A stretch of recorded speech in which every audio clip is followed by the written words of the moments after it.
What's up, guys? What a fucking day, huh? What a day.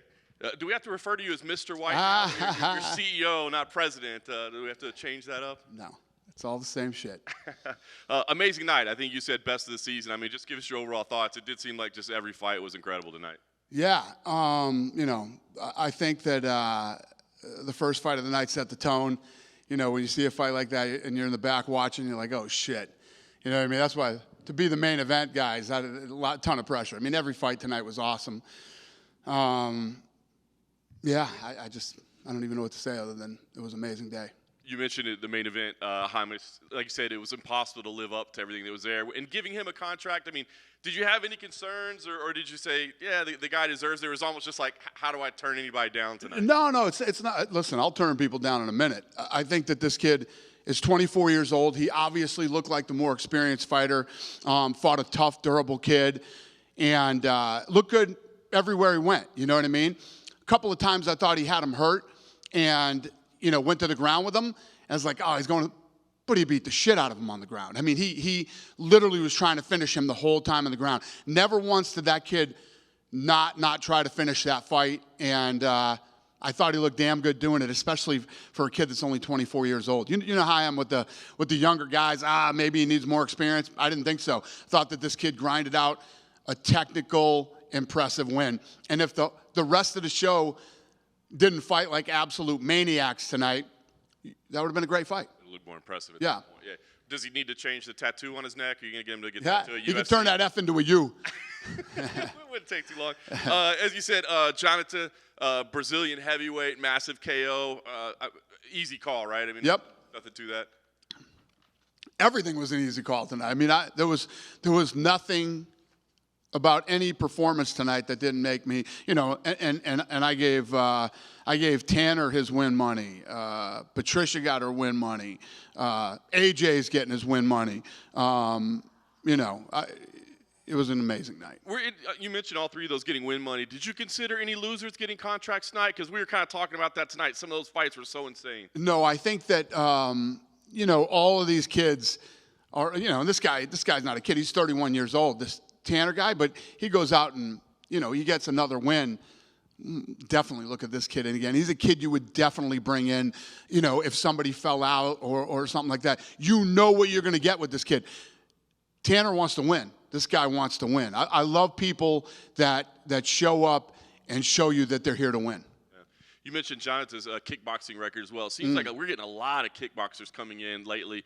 Do you credit that to Israel Adesanya and the success he had? Or why do you think we're seeing more of these former glory guys or former, that are saying, I want to do MMA now? Money. There's money. I mean, if you had to look at Israel Adesanya and say, wow, I've been in kickboxing for however many years and how much money have I made, then you look at Israel.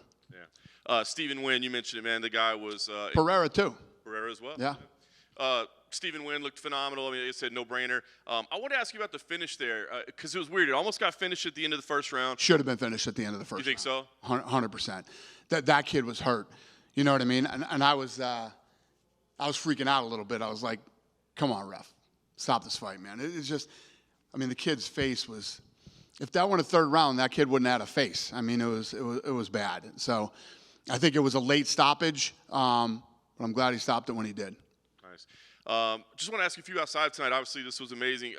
You had a busy morning as well, right? So I guess, can you talk about the significance of what happened today, the TKO group officially merging, all that? I mean, from your point of view, what's the significance of this new organization?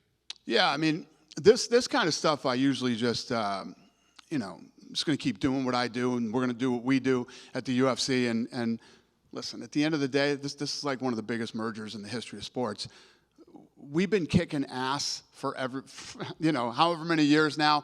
The WWE is doing well. And, I mean, I say this to you guys every year, but this just takes the whole sport and everything to a whole different level. And, I flew out to that thing last night and did it this morning. And it was actually really, really cool. It was cool to be a part of, and I'm excited about the future and what we're going to do. And I always am, regardless. But after this merger, I mean, we're so much more powerful than we were yesterday. Yeah. I read that Vince had worked into his contract that he's the executive chair until his death, resignation, or incapacity. I thought that was interesting. Did you get anything worked into your deal? I don't give a shit about that kind of stuff. You know what I mean? Even the CEO thing, it's a lateral move for me. I run everything that happens here. Everything that goes on here, I determine. So nothing has changed. It's just 3 letters instead of, but I'm the CEO and president of the UFC now. But nothing changes. We're just going to continue to kick ass like we do every single year. And for people, you know, that are fighters or media or whoever is it, this just takes this whole thing to another level and so much bigger and so much more powerful. And when you think about all the things that I want to do before my time is up here, today made that a lot easier and a lot more doable, you know. These PIs that we open, they're not cheap. They're very expensive to run, but I believe truly that they are the future of the sport. This is what's going to make the sport get bigger. Even if you train at a PI as a kid, we go into Africa, we go into Mexico City and other places that I want to do this. And you grow up as a kid training in one of these PIs around the world. You might not become a fighter, but you'll become a trainer, or, you know, you will have something to do with the sport and touch the sport in some way to help it grow. You used to never say before my time is up, and now you've started to say that a little bit more. Well, I'm 54 years old. I mean, I never said my time was up when I was 40, and you know what I mean? When I look at somebody's posts, everybody's talking about how fucking old I look. I am fucking old. That's how this works. I'm older today than I fucking was yesterday. That's how it works. But I feel like I'm fucking 25 again. You know, I've been taking my health serious. I feel great.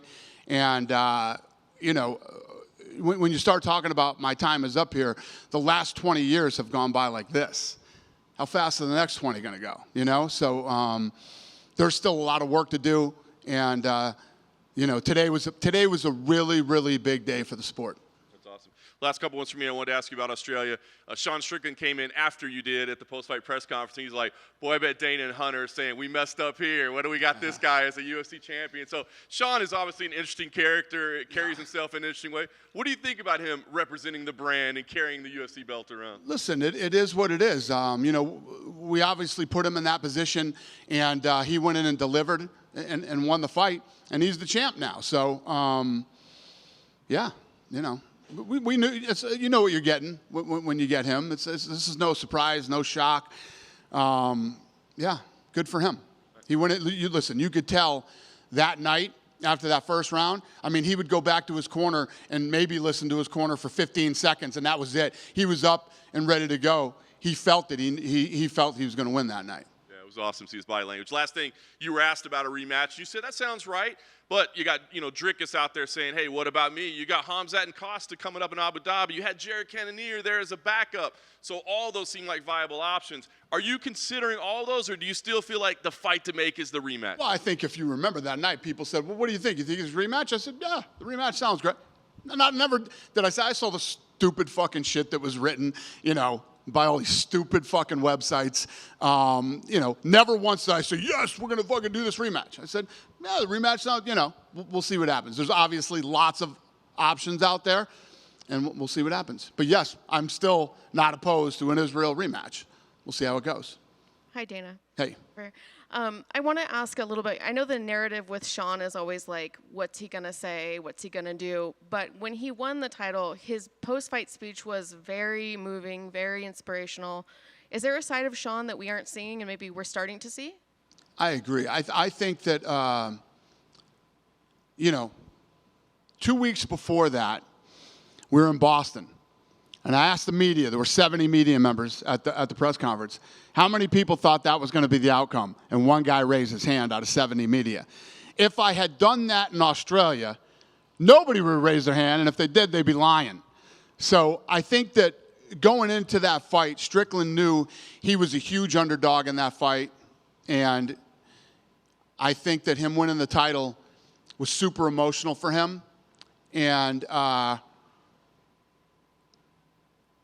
once he got time to get back and let it sink in, and he showed up to the press conference, he was Sean Strickland again. But yeah, I mean, I think it was a cool moment for him.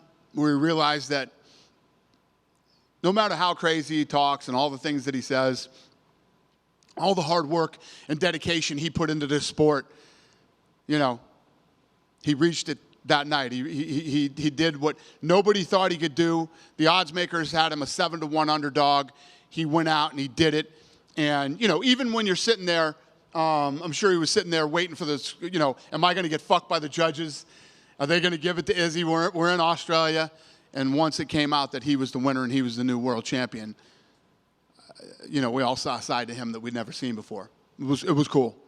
And on that note, do you think that maybe there's too much attention being paid to Izzy's poor performance and not enough towards Sean's good performance? No, I think there's two sides to that. Listen, Izzy did not look good that night. He looked slow. He looked lethargic. He looked whatever. And, you know, what a lot of people are saying, that's right. But Strickland felt it, knew it, stayed right in his face, and went after it. And you, like I was just telling, you know, him earlier, it's like he fucking felt it. And he couldn't wait to get back out of that corner, to get back in there and win that title. And I've got to ask a McGregor question. I'm sure you're sick and tired of answering these questions. But here's the other thing too. When you have a champion that's been as dominant and as good as Israel has, it's normal to when they lose to say, "Wow, he didn't look right tonight," and all that good shit. Conor McGregor. He called out Alexander Volkanovski, and he also said he'd like to fight at 185. I'm wondering which one of those options is more likely to happen. I have no clue. We'll see. Listen, when Conor is back and we announce that Conor is fighting, we'll look at the landscape, see who's around, what's going on, and we'll figure out who he's going to fight next. So are you saying it's probably maybe not? I'm not saying a fucking thing, because every jackass fucking website will be writing dumb shit tomorrow that I didn't say, as usual. Thank you. Yep. Dana, I just got one. If we can get your thoughts on it. Epstein, Lawrence said something to ESPN today. He said, where we want to get is where every UFC fan is a WWE fan and every WWE fan is a UFC fan. Do you see similarities in the fan base, and how achievable is that goal?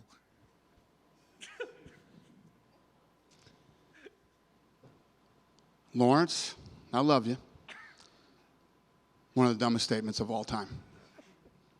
Yeah, I don't know why he said that. I don't even know what to say to that. No. There's some crossover. Some people like WWE, some people like UFC, some people like both.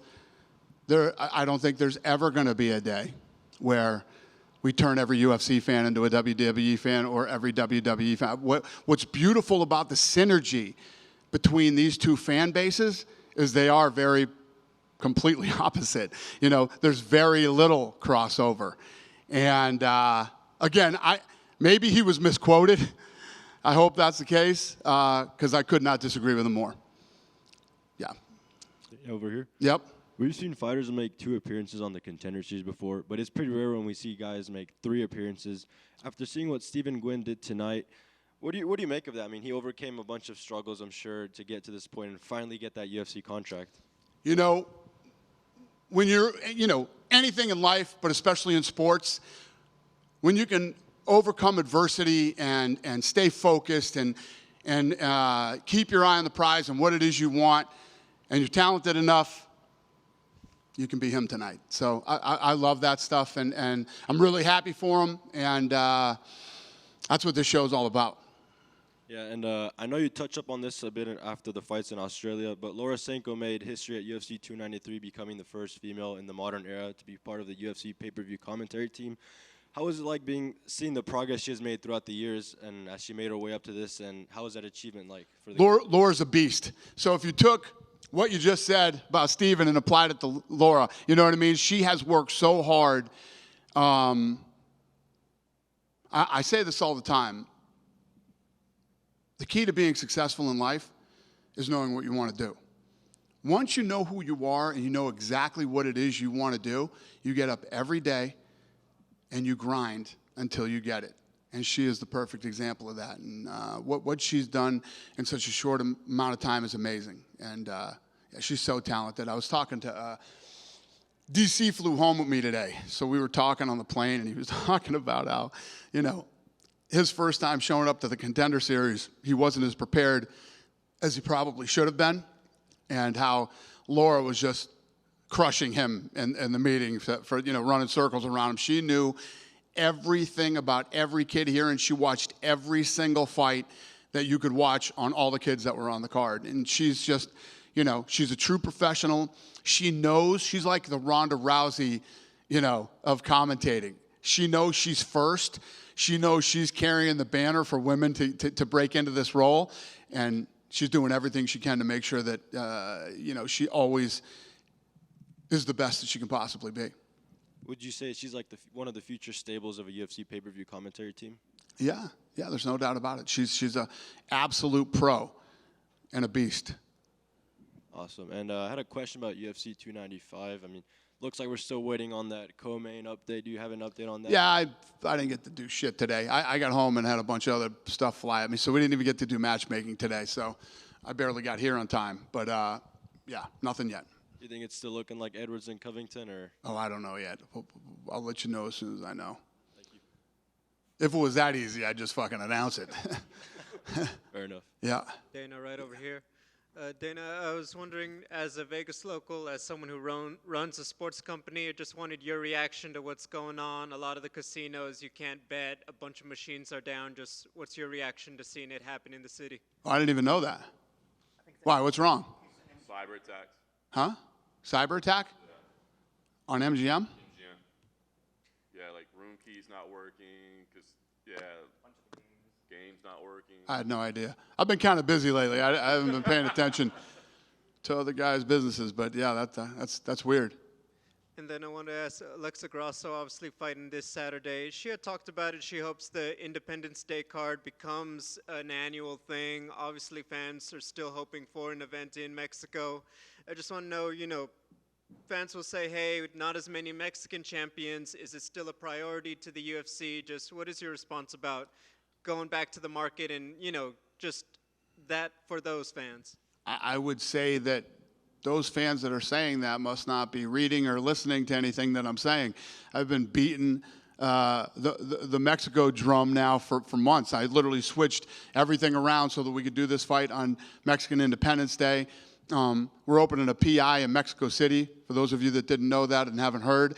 And I'm planning on going to Mexico City here soon and, for the grand opening. And then, doing an event in Mexico City also soon, I hope. Thank you. Yeah. Could not be more invested in Mexico than I am right now. Dana, over here. Yep. Just to go off of the Noche UFC and Alexa Grasso, in her rematch with Valentina Shevchenko, just kind of curious your thoughts on this rematch, how it might be different, your excitement level for a fight of this magnitude coming up this weekend. What's the question? Just your thoughts on kind of the main event this week. Well, I love it. I made it. Well, how different it might be. It's a very unique rematch. Valentina coming Yeah. from first loss, flyweight. You're talking about the #1 pound-for-pound fighter in the world for females, the first ever female Mexican world champion, taking on one of the greatest female fighters ever, one of the greatest fighters of all time. She already beat her once, so the rematch is fucking awesome and very exciting for that division, and obviously very exciting for Mexico. Yeah, and I mean, I think it does speak a lot about the division, how far it's come in the last couple of years. Maybe starting off a little bit slow, but I'm curious where you would rank flyweight for the women right now amongst, the women's divisions you have. Do you think it's become the best one at this point? That what? The flyweight division for the women, if it's become the best out of the women's division? Yeah, I mean, there's so many good fights coming up in that division right now. I mean, realistically, if you look at all the divisions right now, there's some good fights. Okay, there's a lot of good stuff. We were just going through matchmaking. I said this recently, but and every year I go, holy shit, how are we going to beat this year? And then as we start planning out the end of the year, going into next year, it's like, here we go again. So, yeah, it's awesome. Definitely. And I just want to ask one thing about Power Slap, too, just because I know things are looking real good. You're really happy with it. But I'm curious, when you look ahead, you get all these detractors, people saying it sucks or whatever. Yeah. They said the same shit about the UFC, too. Well, that's why I'm curious, what exactly you see the longevity of Power Slap being? Yeah. This thing's so big, it's fucking bananas. I mean, I could throw so much shit at you on how I've never been a part of something so successful in such a short amount of time. And all the other stuff that we're working on right now, sanctioning, all these states are going to start opening up and sanctioning, and then we'll start taking it on the road and doing live gates. It's a global sport in 7 months. The numbers that we're pulling out of these other countries, we're working on season 2 right now, and we got some fun guys coming in from around the world for season 2. We're working on where we're doing season 3. The video game was the biggest, test that the company had ever done, and they do all the online video games, doing 60,000 downloads a day. Sponsorship off the charts, and the list goes on and on and on. It's actually been really fun for me. All right, cool. Thanks, Dana. Thanks. Hey, Dana. Hey. Yep. With the formation of TKO, Stephanie McMahon said last year that WWE was looking at boxing. You've dabbled with the idea before. Is there room in the organization for a boxing company? Yeah. Is it one you would create, or one that TKO would look to buy an existing company? I would create. Could you elaborate? Huh? Could you elaborate? No. You've got a show on September 16th, so like Mexican Independence Day and Cinco de Mayo are so closely associated with boxing and Mexican fighters and Floyd Mayweather. Can we see that going forward, where UFC is going head-to-head with boxing for these key dates in the calendar? Because TGB Promotions and Premier Boxing Champions did have that date at the T-Mobile Arena, but they've now gone to September 30th for the Canelo-Jamel Charlo event.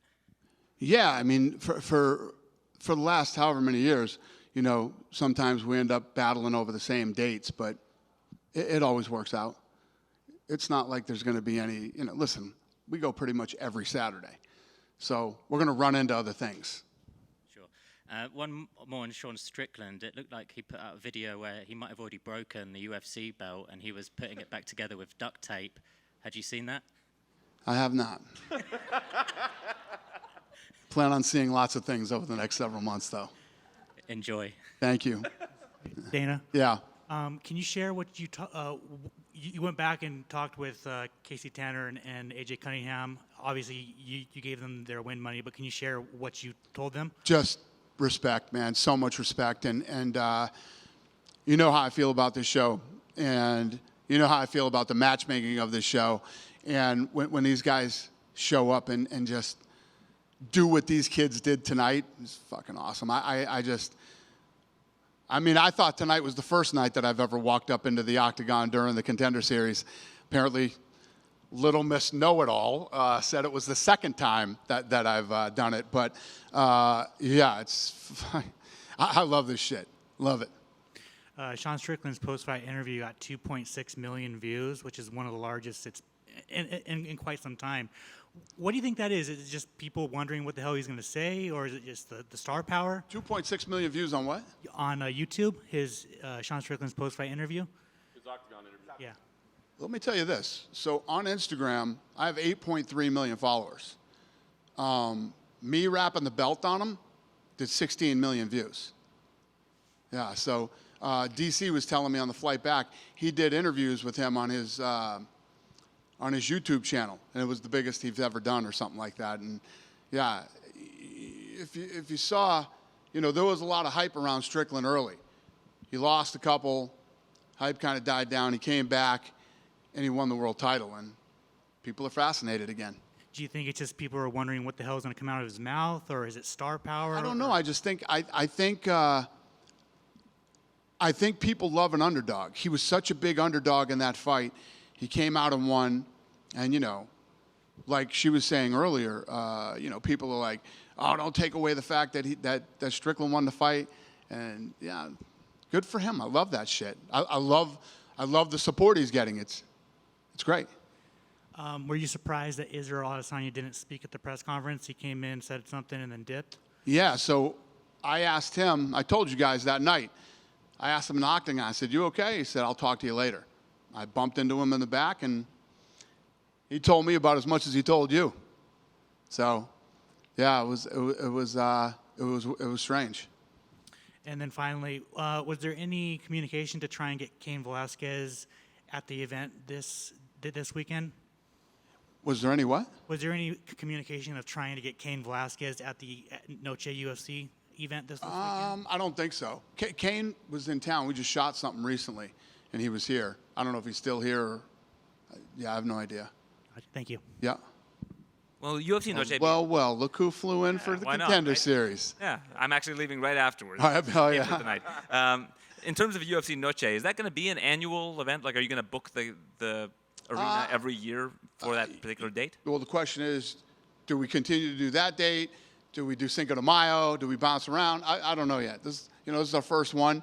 We'll see how this year plays out as far as Mexico goes, and I don't know. We'll go from there.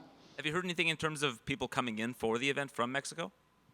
Have I heard that people? Like in terms of the numbers, is it going to be a massive amount of people that are coming in specifically for the event? I have no idea. I would assume that there are lots of Mexicans coming to the event on the, Yeah, I would imagine. I don't have a tally of how many are coming over to see the fight, though. You guys keep good metrics. And last one for you. You mentioned kickboxing and kickboxers coming over to do MMA because there's more money and more lucrative. Every time you come up with, doing boxing events, why not just go right into kickboxing? There seems to be much less of a barrier of entry here in North America. And we often see fans, when there's a lot of grappling involved in MMA, they kind of rip it and they want to see action fights and striking. And when you watch Glory Kickboxing, K1, the action is unreal. Why not delve into that area where there's, again, a bit less of a barrier of entry, less sanctions, etc.? It never worked. Never worked. For whatever reason, kickboxing never worked. So back in the 80s, when I was a kid, I was a huge boxing fan. And kickboxing used to be on ESPN. They used to call it the kick of the 80s. And then it was going to be the something of the 90s. And then we went into the 2000s. And, it never took off. Tell me the last time you saw a big kickboxing match. And there's been plenty of big fights with big kickboxers that's pulled big gates. And the world cared. And everybody wanted to tune in. It's never happened since the 80s. Yeah, just in the Netherlands, they have the big events every Huh? big event every. In the Netherlands, they have Glory Collision. It seems to do really well, but I just feel like it has never really been properly promoted in North How America. well, though? Lots of guys tried to do it. Lots of people. It was on ESPN when ESPN was the biggest, fucking most powerful, sports network on cable, and it didn't have all the competition that it has now, and it just never worked. And yeah, I know it's like saying, when you say, it did well in the Netherlands, it's like saying Muay Thai did great in Thailand. It's like, okay, but it doesn't translate to the rest of the world. That's it for me. All right. You guys done with me? Have a good night.